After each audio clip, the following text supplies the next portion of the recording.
Well, I suppose it's not over till it's over tonight. But how do I feel that it's over?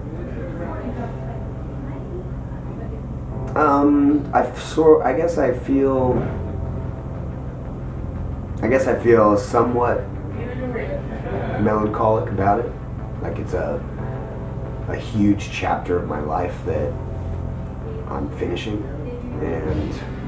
but I also feel a tremendous sense of accomplishment and closure that I'm finally able to do this the right way. Yeah. So the reason for doing one last album tour, I think, was purely selfish reasons. Aiden ended with Victory. The Victory deal ended, and we kind of went on a hiatus, and it ended so abruptly without much closure. And I think that I wanted to make a record that fucking ripped, that was better than Some Kind of Hate, because that album was pretty much just a record of B-sides. And I wanted to do a tour for anyone who loved the band to come see the songs performed one last time. And the DVD, just because it'll be sick. just because it's fucking London, and I feel in this technological age that we live in, it should be documented. Yeah. Well, it's all ending at the Underworld in London, and I think this place has probably got quite a special significance. I mean, you did specifically say you wanted to do it here. Why is that?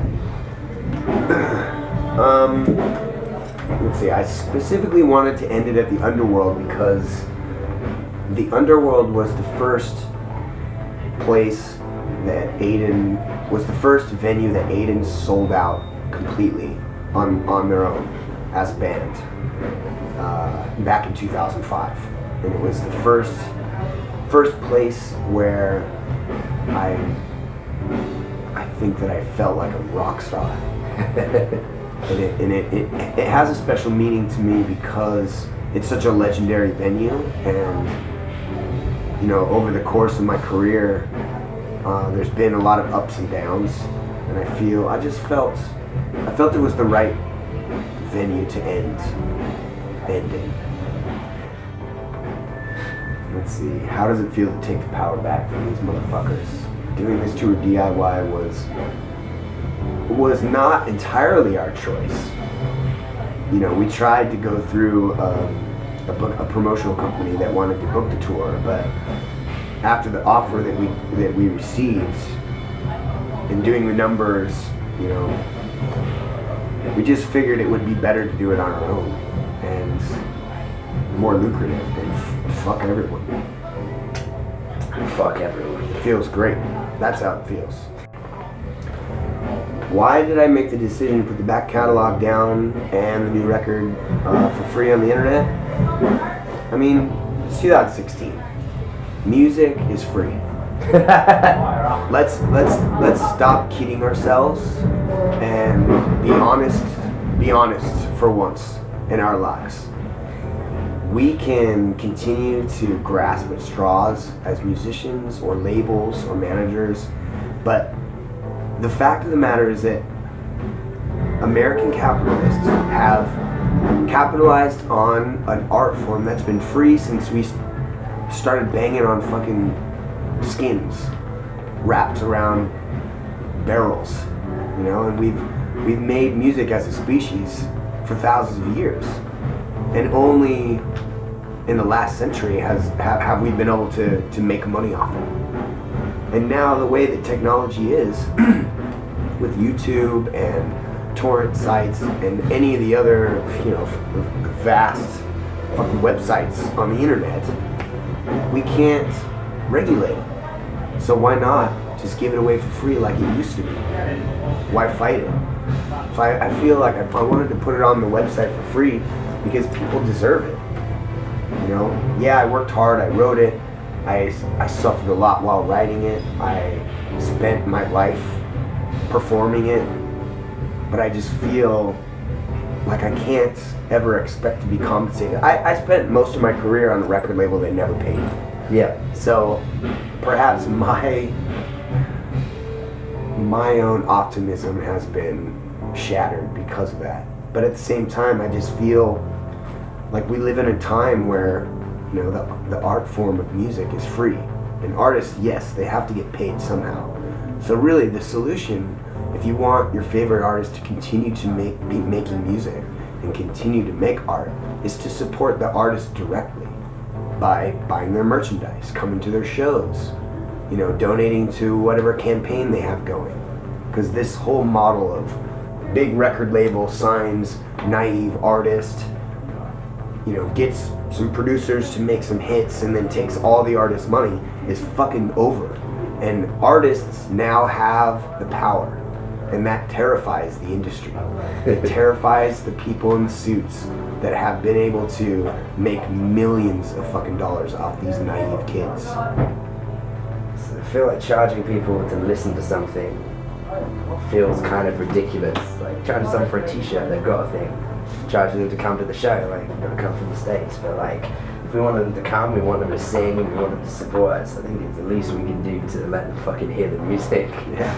And they're gonna rip it from YouTube anyway. They're gonna listen to it for free anyways, motherfucker. They're gonna get it for free anyways. I was pleased the first time I was on a torrent site. Look, we're here. Also, we had touts here. We were, you know, scum, but there was touts on Friday. There you go. It's pretty cool. What else you want to add or tell them? The open letter that I wrote to my bandmates, no, they have not responded. And I feel, you know, I wrote that letter purely out of selfish reasons, because I felt as if I had to clear the air, you know, and I had to apologize for some things that, you know, that happened in our career that, you know, I just felt the need to apologize. And I don't talk to those guys on a regular basis. I mean, those guys started in this band fresh out of high school. And when they quit the band, it's not as if they went and joined other bands and they're still, you know, trying to plug music and they're still trying to get on Warped Tour and stuff like that. I don't even feel as if, I don't even think they follow me on Instagram or Facebook or anything like that. I mean, when they quit Aiden, they got lives, jobs, families, babies, paychecks, health insurance, things that a punk rock band couldn't provide, you know? So I feel like I put it all in the letter. Maybe I hope they read it. I hope they felt my sincerity, for sure. Because I do feel as if I have my career to thank. You know, those guys performed excellent every night. They fucking stood by me. We made some killer fucking records together, and you know, I have a lot to thank for them. I'm really, really, really grateful that I met them at a time in my life where I really fucking needed them. You know, I was trying to be in bands and working with people that were just really unprofessional, and when I met those guys, they were just down to fucking be in a band, and that's it. They didn't give a fuck about anything. And we did some killer shit together, so I am truly grateful to those guys. Jake, both Jakes, Angel, Nick. Thanks a lot. As grown-ups. How does it feel to see the kids who came and saw us 10 years ago all grown up? It feels strange, honestly. I mean, I feel like I'm the same person, you know? Yeah. I mean, I understand that. I don't feel like a lot of things have changed. I still play in bands. I still make records. I still go on tour and play shitty venues and eat shitty food when I'm on tour. I mean, not a lot has changed for me. I have a couple things have changed. I have a place to live now.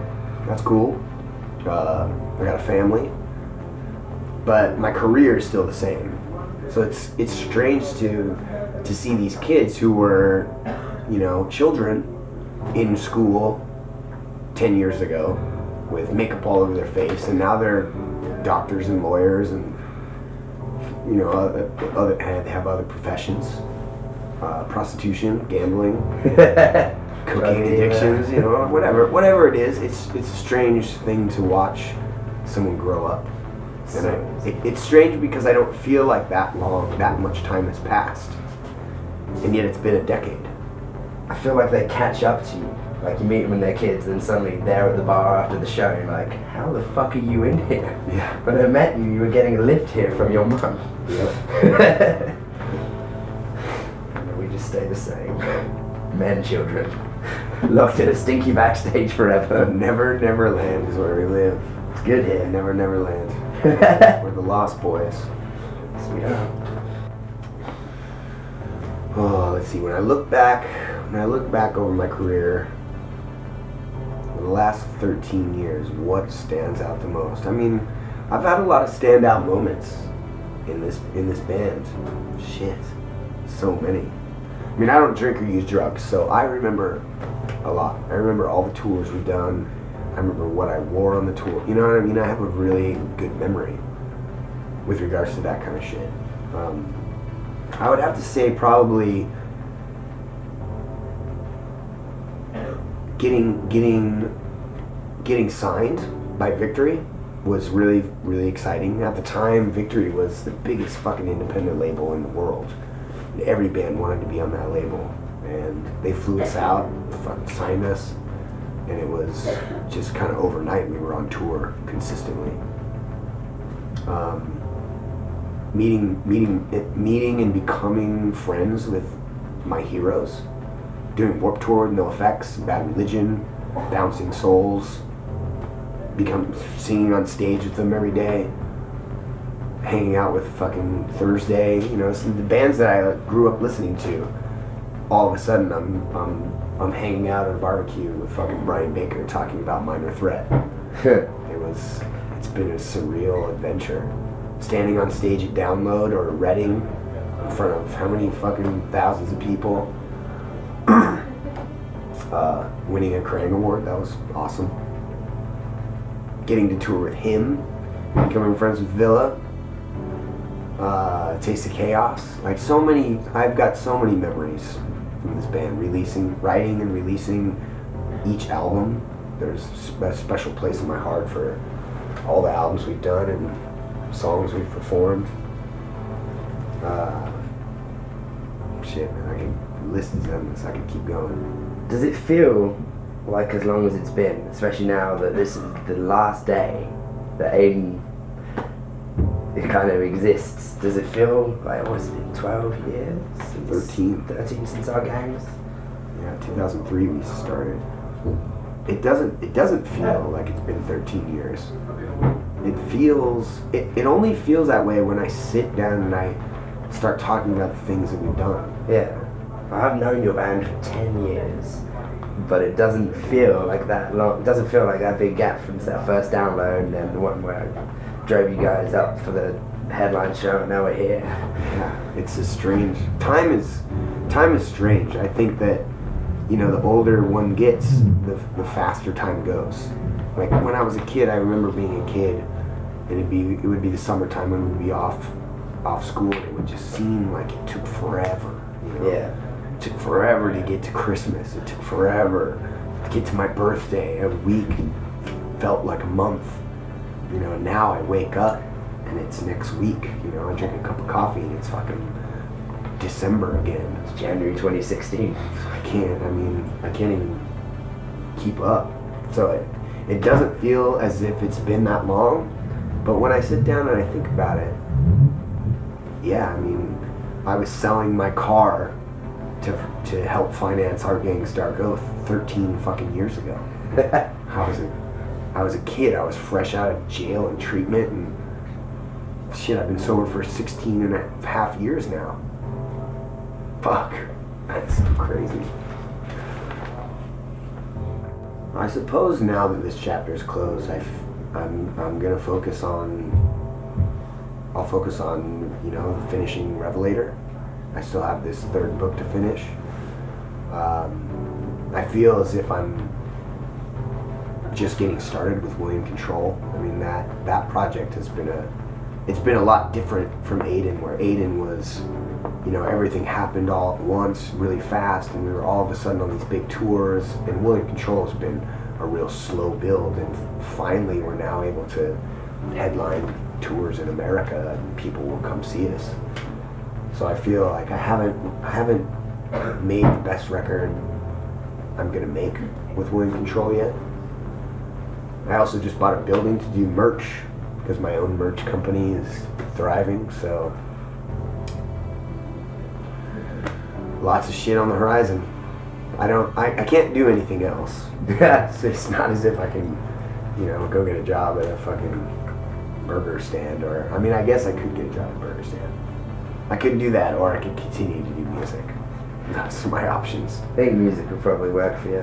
I think also, like, I don't think you've been Will from Aiden in people's eyes, really. It's been a while since, like, that ended, but I think that this tour is quite, like, it's quite definitive. There's no more question about it. I think that's quite good to put an actual close to it. Yeah, I mean, that's really why I did it. I mean, it took a long time for William Control to even be considered its own project. It used to just be Will from Aiden. Yeah. It's his solo thing, but now it's, you know, there's fans that have never even heard of Aiden that listen to William Control. Yeah, I was really able to see the shift in, like, your audience over the years from just, like, it's just the same kids from the Aiden show. Yeah. It is them, they're all wearing gimp suits and leather masks. That's what I'm talking about. Expressing themselves in new and different ways. Yeah. So, is this really the end of Aiden, and is forever real? It is really the end. I mean, I don't think I would have put on this makeup at 40 years old and come out and sing these songs that I wrote when I was 20. I'm down to book the 20-year anniversary tour.